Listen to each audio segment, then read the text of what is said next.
அஸ்ஸலாமு அலைக்கும். Welcome back to my channel spice up by Daulat. வீடியோக்குள்ளே போகிறதுக்கு முன்னாடி இது வரைக்கும் ஸ்பைஸ் அப் பை தௌலத் சேனலுக்கு சப்ஸ்கிரைப் பண்ணாதவங்க சப்ஸ்கிரைப் பண்ணிவிட்டு கூடவே அந்த பெல் ஐக்கானையும் கிளிக் பண்ணிங்கன்னா நான் போடுற வீடியோஸோட நோட்டிஃபிகேஷன் உங்களுக்கு வரும். வாங்க இப்போ வீடியோக்குள்ளே போகலாம்.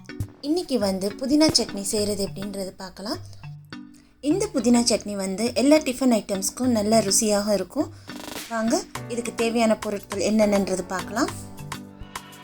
எண்ணெய் 2 டேபிள் ஸ்பூன், ஜீரகம் 1 டீஸ்பூன், உளுந்து 2 டீஸ்பூன், புளி நெல்லிக்காய் சைஸ் அளவு, உடைத்த கடலை 1 டேபிள் ஸ்பூன், தண்ணி 1/4 கப், கொத்தமல்லி 1 கைப்பிடி அளவு, புதினா 1 கட்டு, பூண்டு 3 நம்பர், காய்ந்த மிளகாய் 1, கருவேப்பிலை சிறிதளவு, கடுகு உளுந்து தாளிக்கிறதுக்கு 1/2 டீஸ்பூன், அப்புறம் சின்ன வெங்காயம் 100 கிராம், தேங்காய் திருவுனது 3 டேபிள் ஸ்பூன், இஞ்சி 1/2 இன்ச், மஞ்சள் தூள் 1/4 டீஸ்பூன், அப்புறம் பச்சை மிளகாய் 3 நம்பர்.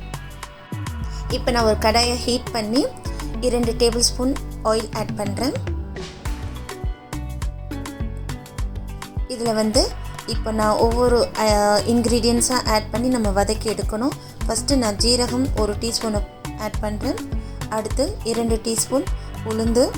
இதை நல்லா எண்ணெயில் ஃப்ரை பண்ணிக்கோங்க. நல்லா கோல்டன் ப்ரௌன் ஆகிற அளவுக்கு நம்ம ஃப்ரை பண்ணணும். ஸோ ஒவ்வொரு ஐட்டமாக நம்ம ஆட் பண்ணுறோம். இப்போ சின்ன வெங்காயத்தை ஆட் பண்ணியிருக்கேன்.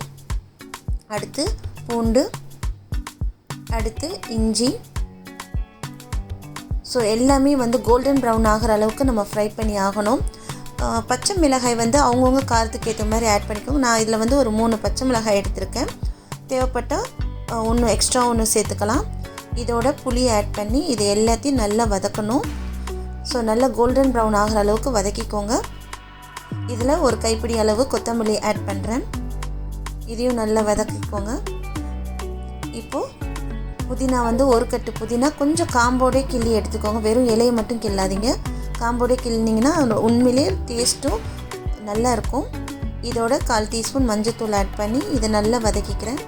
ஸோ வதக்கியாச்சு. இப்போ நம்ம இது நல்லா ஆற விட்டு நம்ம மிக்ஸி ஜாரில் சேர்த்து இதை நம்ம பிளெண்ட் பண்ணி எடுக்கணும்.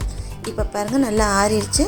இதை இப்போ ஒரு சின்ன ஜாரில் இந்த இது எல்லாத்தையும் ஆட் பண்ணிவிட்டு இதோட நான் 3 டேபிள் ஸ்பூன் துருவின தேங்காவை ஆட் பண்ணுறேன்.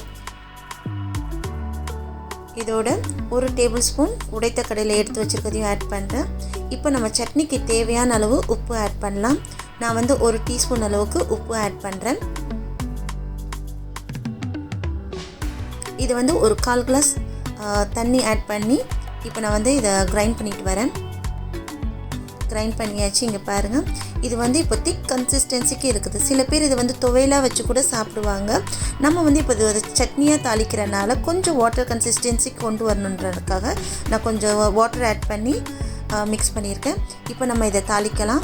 இதில் 2 டீஸ்பூன் அளவுக்கு எண்ணெய் சேர்த்து கடுகு தாளித்து கருவேப்பிலை காய்ந்த மிளகாயும் 1 கிள்ளி போட்டு இதை தாளித்து நம்ம அரைத்து வச்சுருக்க சட்னியில் ஆட் பண்ணலாம்.